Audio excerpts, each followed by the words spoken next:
ये शाम और तेरा नाम दोनों कितने मिलते जुलते हैं, तेरा नाम नहीं लूंगा, बस तुझको शाम कहूंगा।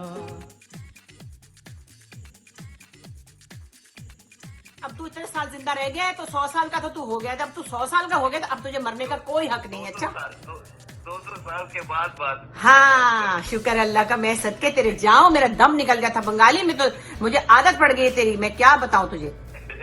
ठीक है ना, बस अभी मैंने सबको लिखा है, मैंने कहा बकवास बंद करो, सब बुरी बुरी खबरें आ रही हैं और हमें ये वाली खबर कभी नहीं सुननी है। तो